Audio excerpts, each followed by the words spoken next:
4월 14일 새벽기도회 시작하겠습니다.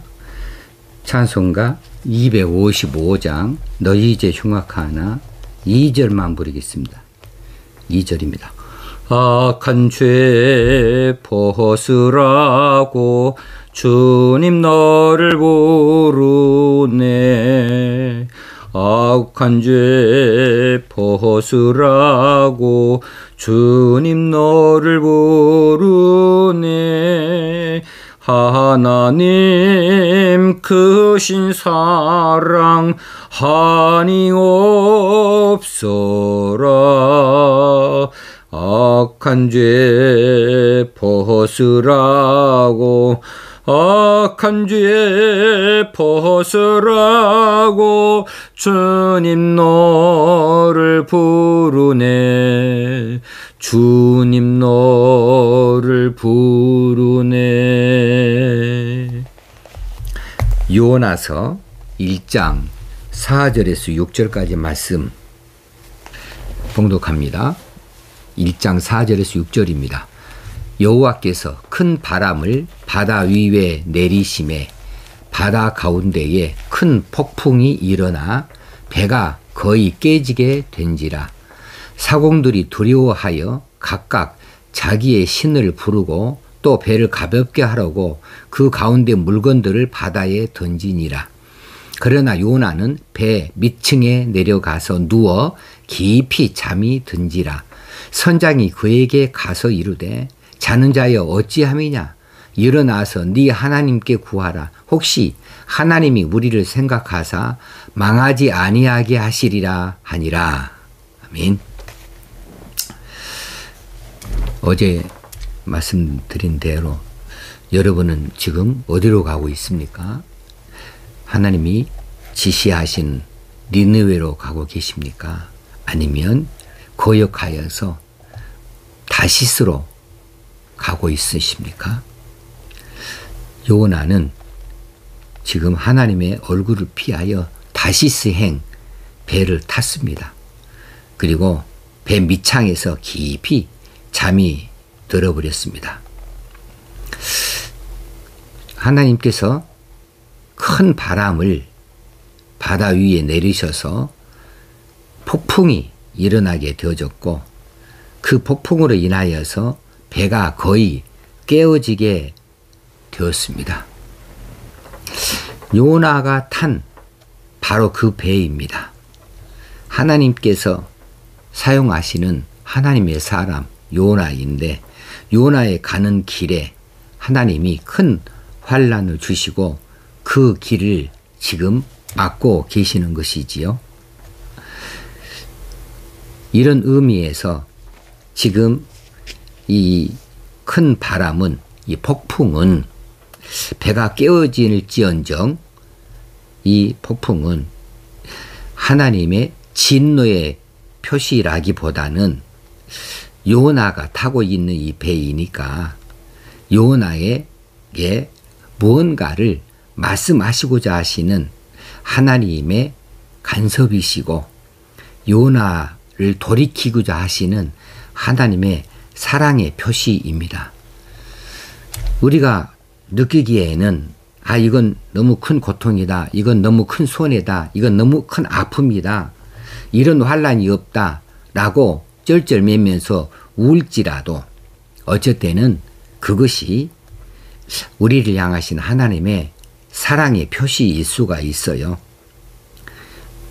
만일 지금 요나처럼 하나님의 명령을 거역하고 다시스로 가고 있는데 하나님께서 이렇게 폭풍을 일으키지 아니하시고 그대로 요나가 다시스로 가도록 내어 두고 계신다.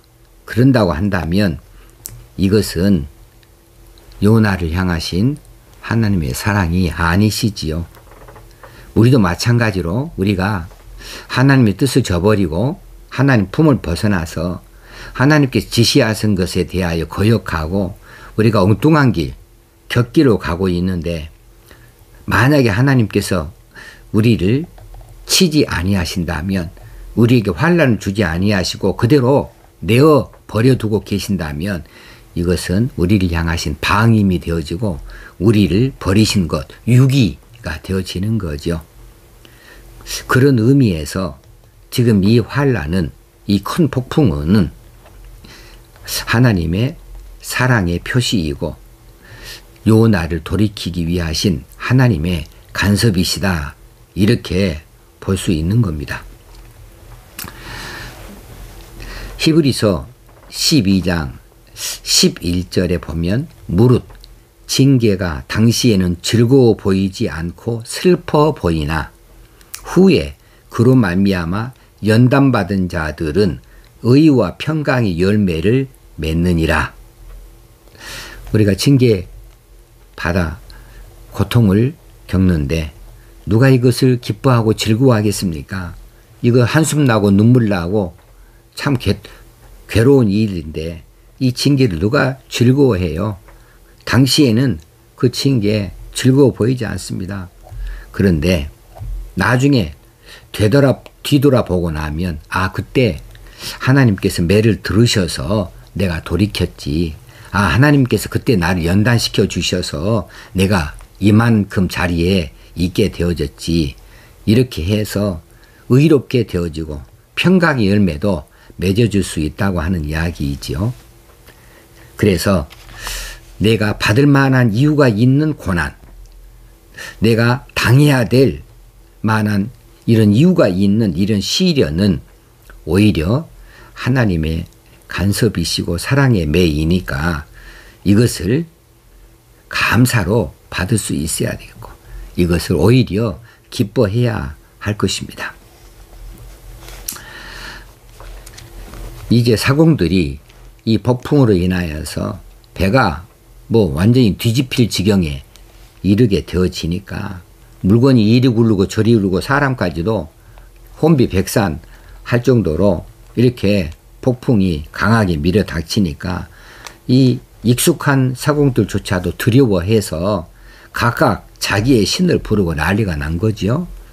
그러면서 어찌하든지 이 배를 가볍게 하려고 그 가운데 있는 물건들을 바다에다가 내다 버리기 시작합니다. 그 아까운 물자들을, 그 화물들을 바다에 막 내다 버리고 난리가 난 것이죠. 이것은 인간적인 모든 방법을 다 동원해서 이 배를 안정시키겠다고 하는 것인데, 그런데 이 배가 안정이 안 되는 거죠. 자, 이 사공들이 무슨 고생입니까? 다른 승객들이 무슨 고생이에요? 그 사람들이 웬 이렇게 손해를 봐야 됩니까? 요나 때문이죠. 요나 한 사람 때문에 그렇습니다. 요나 때문에 배가 거의 깨질 지경에 들어갔고 사공들이나 그 배에 탄 승객들이 그처럼 혼비백산할 정도로 그렇게 이리 구르고 저리 구르고 그렇게 자신들의 신을 부르면서 살려달라고 구해달라고 이렇게 고함을 지를 만큼 그들이 고생을 하고 있는 겁니다. 요나 때문에 말입니다. 요나 한 사람 때문에 지금 온통 이 배 안에 있는 사람들이 난리 법석이 터지고 이 배 자체가 아주 파경에 이르게 되어진 것이죠. 자, 우리 가정도 그럴 수 있고 우리 나라도 그럴 수 있습니다. 가장 한 사람 정신 차리지 못하고 엉뚱한 길에 나서게 되어지면 하나님께서 가만두지 아니하시고 엄마 한 사람 이제 엉뚱한 바람이 불어가지고 하나님 곁을 떠나고 이상한 데 드나들고 그렇게 되어질 때에 하나님께서는 그 가정을 정신 차리라고 그 엄마를 깨달으라고 바로 서라고 그 가정에 고난을 주실 수 있거든요. 그렇게 되어지면 자식들이 무슨 죄예요? 애꿎은 자식들까지 다 고생을 하게 되어지는 겁니다. 한 나라에도 그렇습니다. 또 교회도 그렇습니다. 서야 될 사람이 서지 못하고 그 한 사람을 인하여서 거기 주변에 있는 많은 사람들이 고통을 겪을 수가 있거든요. 한국 교회가 바로 서지 못하고 자꾸 다툼을 일으키고 분란이 일어나서 쪼개지고 갈라지고 하는 때가 있었습니다. 바로 6.25 한국 동란이 일어나기 전 이야기입니다. 그랬을 때에 교회가 세상에 빛의 노릇을 못하고 소금의 노릇을 못하고 세상에 귀감이 되어지지 못하여 있을 때 한국 교회가 하나님으로부터 매를 맞는데 그때 이제 공산당에게 점령이 되어져서 믿는 사람들이 많이 잡혀가고 죽임을 당하기도 하고 흩어지기도 하고 교회는 불태워지기도 했는데 그것으로만 끝난 것이 아니죠. 한국 사회 전체가 한국 나라가 이 대한민국이 얼마나 힘들고 어려운 경우를 겪었던가요? 그렇습니다. 우리 한 사람이 매우 중요합니다. 여러분 한 사람 한 사람이 매우 중요합니다.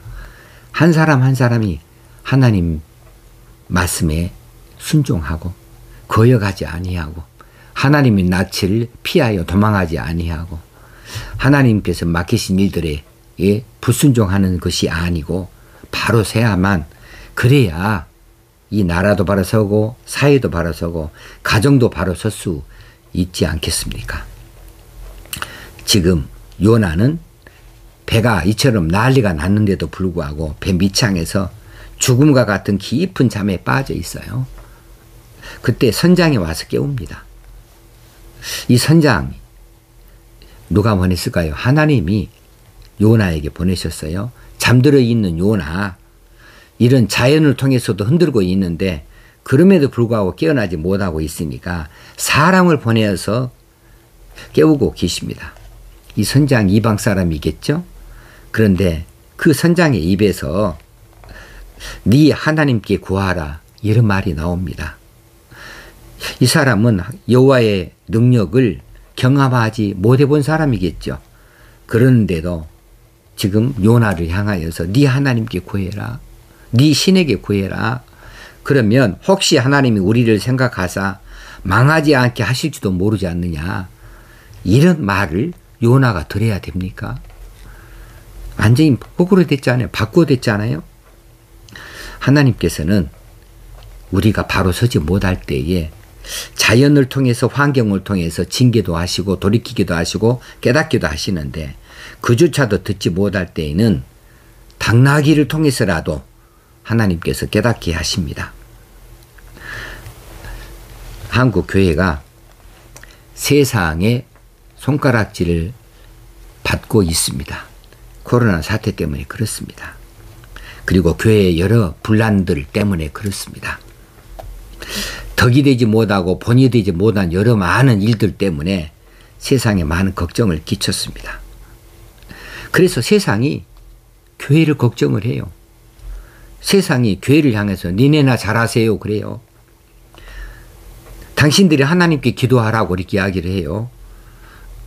세상이 잠들어 있는 교회를 흔들어 깨우고 있습니다. 지금 코로나19 이 팬데믹 현상이 그냥 있는 일일까? 저는 결코 그렇지 않다고 여러 차례 말씀드렸습니다. 이건 하나님의 징계입니다. 성경을 통해서 아무리 들여다봐도 온역은 하나님의 징계의 수단이었습니다. 지금도 그러하다고 믿습니다. 세계 교회가 인본주의로 흘러갔고 물질 본위로 흘러갔고 성의 문란이 일어났는데 교회조차 그러하고 캐토릭조차 그러하고 그렇습니다. 이럴 때 하나님께서 지금 환경을 통하여 코로나라고 하는 이런 질병을 통하여서 한국 교회를 간섭하고 계십니다. 이건 징계의 성격도 있겠지만은 돌이키게 하시고자 하시는 사랑의 표시이기도 하고 하나님의 간섭이다 이렇게 깨달아집니다. 지금 또 이 코로나로 인하여서 교회가 세상에 걱정을 끼친다면 사람들이 교회를 향하여서 깨웁니다. 교회여 정신 차리라. 교회가 그러면 되겠느냐.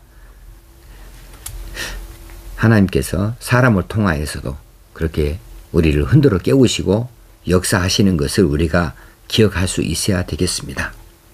지금은 우리가 깊은 잠에서 깨어나야 할 때입니다. 요나가 일어나야 됩니다. 부르짖어야 됩니다. 회개해야 됩니다. 그리고 돌이켜서 이제 하나님이 부르시는 그 자리로 가야 됩니다.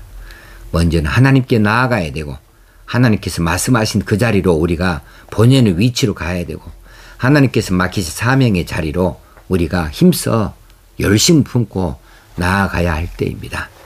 이렇게 가라고 그럴 기회를 주시기 위하여서 우리로 더 이상 피하지 못하도록 이처럼 요나에게 큰 환난을 주시고 우리에게도 이 코로나라고 하는 큰 환난을 주시는 것으로 여겨집니다. 이럴 때 우리가 정신을 바짝 차리십시다. 믿음을 회복하시고 열심을 품고 하나님과 날마다 대면하여 하나님께 아뢰 있는 자 되어지고 하나님께 순종하는 자 되어줄 수 있어야 되겠습니다. 이런 열심들이 있게 될 때 하나님께서 우리 모두에게 크게 은혜를 베푸시고 복을 부어주실 줄로 믿습니다. 기도하겠습니다. 하나님 아버지 은혜와 사랑을 감사합니다. 오늘 또 우리에게 말씀하여 주신 것을 감사합니다. 이 말씀대로 우리가 살게 하여 주옵소서. 깨달은 대로 돌이킬 수 있게 하여 주옵소서. 주님 예수님의 이름으로 기도합나이다. 아멘. 오늘 하루도 승리하는 날 되어지기를 주의 이름으로 축원합니다.